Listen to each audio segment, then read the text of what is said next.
नेताजी का चश्मा कहानी के वर्कबुक का क्वेश्चन नंबर 4। बार बार सोचते क्या होगा उस कौम का जो अपने देश की खातिर घर गृहस्थी, जवानी, जिंदगी सब कुछ डैश ढूंढती है। बाकी क्वेश्चन किताब में है।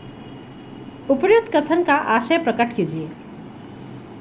उपयुक्त कथन में लेखक एक देशभक्त की ओर संकेत कर रहे हैं।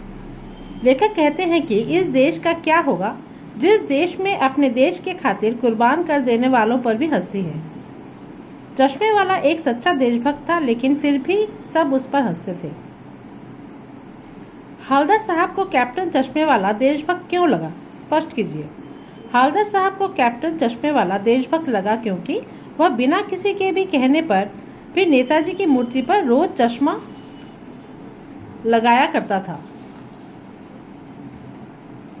पान वाले की बातों के आधार पर हालदार साहब को यह मालूम हुआ कि चश्मे वाला अपनी छोटी सी दुकान में से गिने चुने फ्रेमों में से एक फ्रेम नेताजी की मूर्ति पर लगा देता था। जब उसके किसी ग्राहक को नेताजी का पहना हुआ चश्मा पसंद आता तो वह उस ग्राहक को वह फ्रेम उतार कर दे देता और नेताजी की मूर्ति को दूसरा चश्मा पहना देता था। इस तरह वह कभी भी मूर्ति को बिना चश्मा के नहीं रखता था। यह देखते हुए हालदार साहब को कैप्टन चश्मे वाला सच्चा देशभक्त लगा। क्वेश्चन 4 का ग।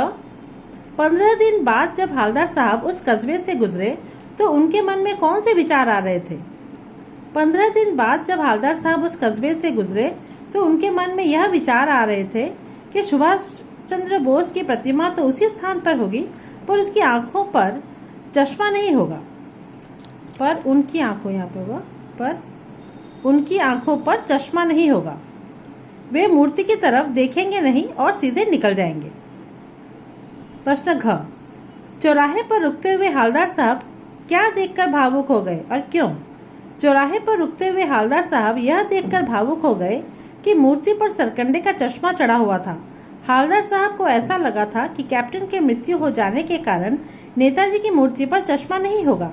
उनके अनुसार चश्मा कोई नहीं चढ़ाएगा, लेकिन चौराहे से गुजरते समय मूर्ति पर सरकंडे का चश्मा देखकर वे भावुक हो गए।